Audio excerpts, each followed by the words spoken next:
우리를 사랑하시는 하늘에 계신 하나님 아버지, 저희들에게 새로운 아침을 주시고 생명을 허락하셔서 주님께서 주신 에너지로 우리 주님을 찬양하고 섬기며 살아갈 수 있도록 인도하시니 감사합니다.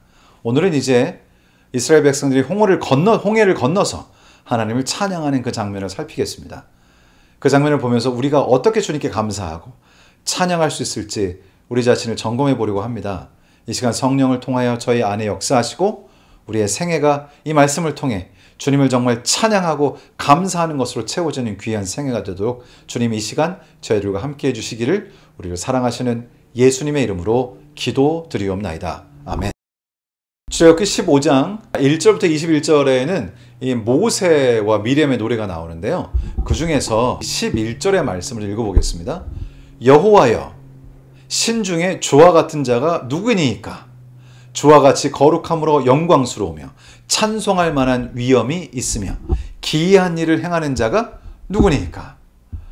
사실 이 모세의 노래 지금 한 절만 읽었지만요. 모세의 노래는 결국 온통 하나님에 관한 노래입니다. 하나님께 완전히 초점이 맞춰진 것이죠.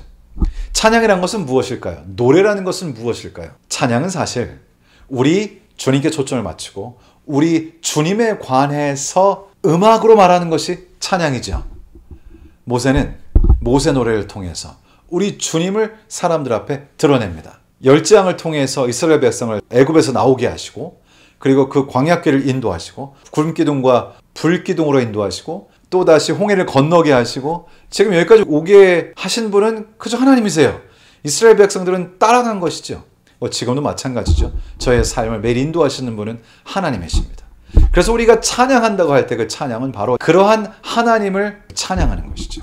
몇 년 전에 그 미국 중환자실에 코로나에 걸리셔가지고 한 남자분이 오셔서 이제 치료를 받으셨는데 안타깝게도 악화되면서 결국 나중에는 인공호흡기를 끼고 거의 의식이 없는 상태로 그렇게 지내실 수밖에 없었고요. 가족들이 병실에 들어갈 수도 없었습니다. 안타깝게도. 그래서 이 아내가 어떻게 할까 생각을 하다가 영상통화를 걸어가지고 그 남편에게 찬양을 들려줬습니다. 그 찬양의 제목이 만 가지 이유. 그 찬양을 계속해서 불렀습니다. 그리고 이 남편은 그 찬양을 계속 들었죠. 이 남편이 결국은 다시 의식이 돌아오고 그리고 살아나게 되었습니다. 나중에 이 남편이 살아나서 의식이 돌아온 다음에 이렇게 얘기합니다.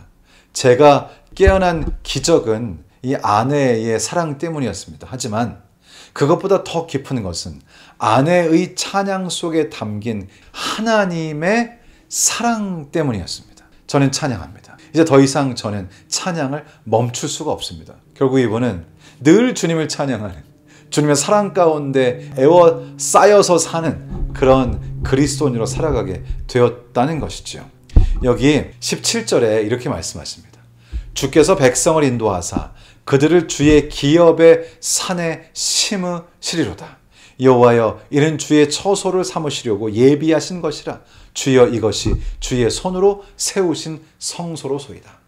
자, 이제 이 모세의 노래, 이 모세 찬양은 하나님을 향한 사랑을 담고 있고 또 그리고 그 찬양은 우리를 향한 하나님의 사랑을 담고 있습니다. 주께서 백성을 인도하사 그들을 주의 기업의 산에 심으시리이다.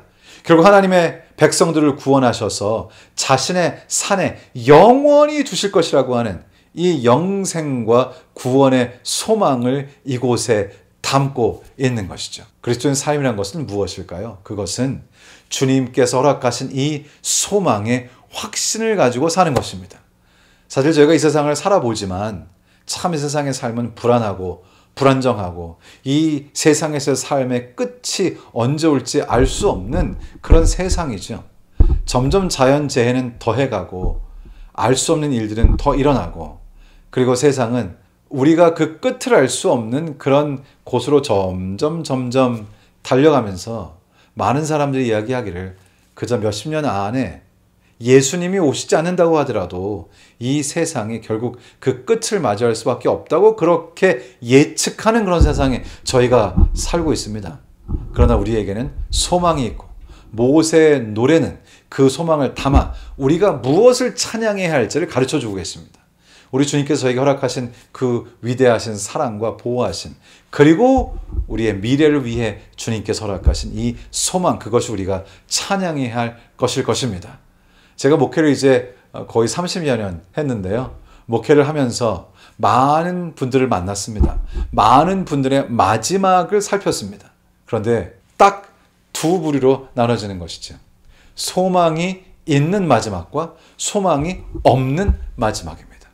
소망이 있는 마지막은 참으로 소망과 감사와 그리고 위로가 있습니다. 그의 마지막을 맞이하신 어떤 집사님께서 식구들을 모아놓고 식구들에게 우리 저 새 예루살렘 생명강가에 가면 하나님 보좌로부터 오른편으로 7번째 있는 생명나무에서 만납시다. 이렇게 식구들에게 얘기를 하시더라고요. 마음 가운데 소망과 기쁨으로 사시니까 또 그 병세가 호전되셔서 다시 그분을 방문했더니 멀쩡히 또 앉으셔가지고 저에게 아유 목사님 죄송해요.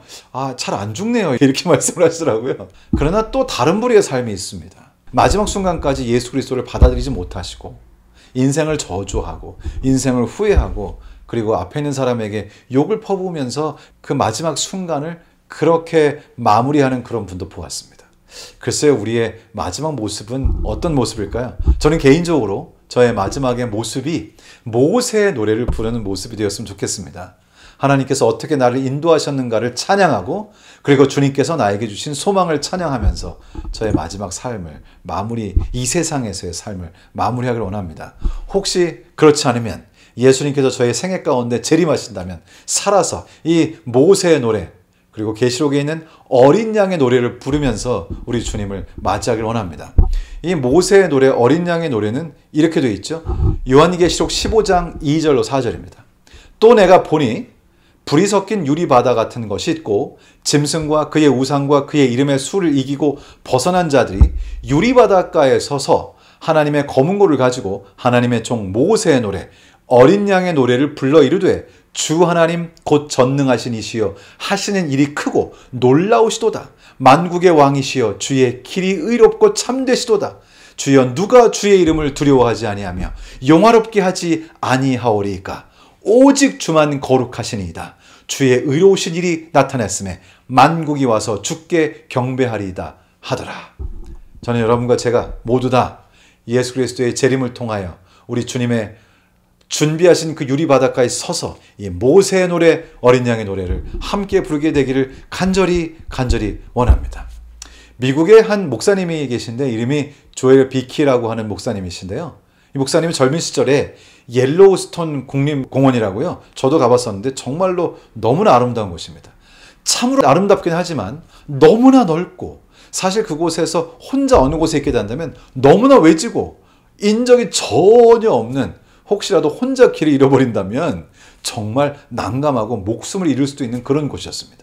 그런데 이분이 캠핑을 갔다가 그곳에서 차 열쇠를 잃어버리시면서 차는 있어요. 그런데 그 차를 운전할 열쇠가 없는 것입니다. 긴 시간 동안 그 열쇠를 찾아 헤맸지만 결국 열쇠를 찾을 수가 없었고요. 여러분 미국에서 이런 곳에서 열쇠 잃어버리고 차를 운전할 수 없고 그리고 연락이 안 되면 그런 곳은 주로 전화가 안 됩니다. 그러면 정말 목숨이 위태로운 정말로 등골이 오싹한 그런 경험을 하게 됩니다. 이때 이분이 정말 너무나 당황한 나머지 주변에 아무도 없고 혼자서 어찌할 바를 모를 때 결국 그는 무릎을 꿇고 하나님께 간절히 기도합니다. 그런데 기도를 이렇게 계속 하고 있는데 뭔가 자신의 오른쪽 무릎 아래 뭔가가 느껴지는 거예요. 그래서 무릎을 이렇게 들어봤더니 그 자신의 오른쪽 무릎 아래 딱딱한 느낌이 있던 그곳을 이렇게 살펴봤더니 바로 그것이 자신이 잃어버린 자동차 키였습니다. 정말 온 몸에 전율이 느껴졌고요. 이렇게 하나님께 고백했습니다. 하나님이 지금 이 자리에 계시는 것을 느낍니다. 주님, 제 마음에도 제 차 안에도 주님이 계셨습니다. 그는 그 자리에서 자신의 죄를 깊이 깨닫고 복음의 놀라운 은혜에 압도당하면서 회개했습니다.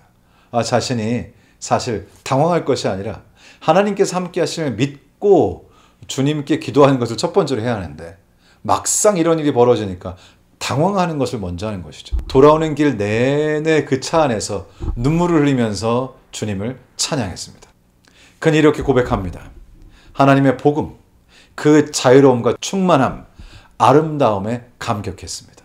제 손은 하늘을 향했고 제 입은 하나님을 찬양했고 제 눈에서는 눈물이 멈추지 않았습니다. 모세의 노래는 경험의 노래가 되는 것이죠.